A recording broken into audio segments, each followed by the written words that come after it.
সংসদে সরকারি দল আর বিরোধী দলের মধ্যে ইসলামী ব্যাংক নিয়ে কত আলোচনা সমালোচনা হচ্ছে, সংসদ মুলতবি ঘোষণা হচ্ছে, কিন্তু হামে যে এতগুলো শিশু মারা গেল সেটা নিয়ে কারো কোনো মাথা ব্যথা নেই। ভাবখানা এমন যে আমাদের ফ্যামিলির কোনো বাচ্চা তো মারা যায়নি এখন পর্যন্ত, আমরা এটা নিয়ে কেন কথা বলবো? সরকারি হিসেবে 600-র ওপরে মারা গেছে, কিন্তু বেসরকারিভাবে আরও বেশি, কারণ হাম শনাক্তকরণের যে কিট সেটা স্বল্পতা রয়েছে। তারপর ধরুন বেসরকারি হাসপাতালগুলোতে অনেক বাচ্চা মারা গেছে হামের উপসর্গ নিয়ে, সেগুলো হিসেবের মধ্যে নেই। আর যেসব বাচ্চা বেঁচে আছে, মানে হাজার হাজার শিশু তো আক্রান্ত হয়েছে, সরকারি হিসেবেই 60-70 হাজার শিশু আক্রান্ত হয়েছে।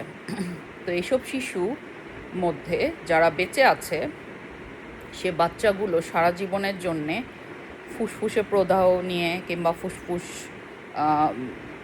অচল হয়ে যাওয়া এসব নানাবিধ সমস্যা নিয়ে থাকবে। তারপর কানের সমস্যা, চোখে দৃষ্টিশক্তি কমে যাওয়া, মাথায়ও কারো কারো সমস্যা থাকতে পারে, রোগ প্রতিরোধ ক্ষমতা কমে যেতে পারে তাদের।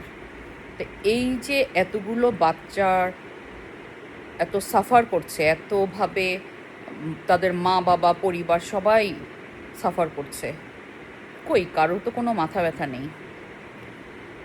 সোকল্ড জুলাইয়ের নিহত আহতদেরকে তারা যারা নিহত হয়েছে তাদের পরিবারদেরকে 20,000 করে দিচ্ছে নাকি সরকার। তারপর আহতদের পরিবারকেও 10-15 হাজার টাকা করে মাসে দিচ্ছে, মাসিক মাসোহারা। কই শুনতে পাইনি তো হামে আক্রান্তদেরকে কোনোভাবে আর্থিক সাহায্য দিতে। শুনেছেন আপনারা? আমি শুনতে পাইনি। এতগুলো বাচ্চা, মা বাবা এত অসহায়, এগুলো নিয়ে কারো কোনো মাথা ব্যথা নেই। টিকা আমদানি হয়নি, ইউনুস আমদানি করেনি,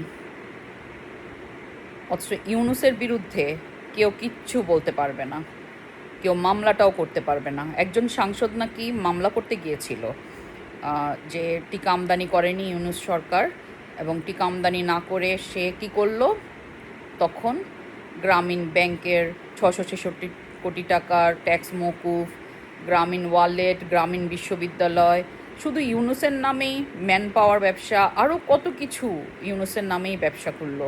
আর এছাড়াও বেনামে তো আরও অনেকে, উপদেষ্টারা আরও অনেকে অনেক ধরনের ব্যবসাপাতি হাতিয়ে নিল দেশ থেকে। কারু কোনো মাথা ব্যথা ছিল না যে টিকা আমদানি করতে হবে, ভিটামিন এ ক্যাপসুল দিতে হবে, রোগ প্রতিরোধ ক্ষমতা বাড়াতে হবে বাচ্চাদের, কারু কোনো মাথা ব্যথা ছিল না। শেখ হাসিনার সময়ে রেখে যাওয়া 42,000 কোটি টাকা, যেটা এই যে টিকার কেনার জন্য রেখে গিয়েছিলেন, সেই টাকায় টিকা কেনা হয়নি, কিন্তু টাকার শেষ, জানি না কিভাবে শেষ করলো। এটা নিয়ে কেউ উচ্চবাচ্য করতে পারবে না, আদালতে মামলা করতে পারবে না।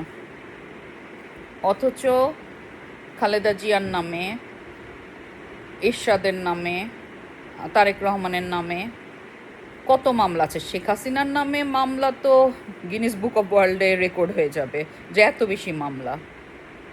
আর ইউনুসের নামে কোনো মামলাই হবে না।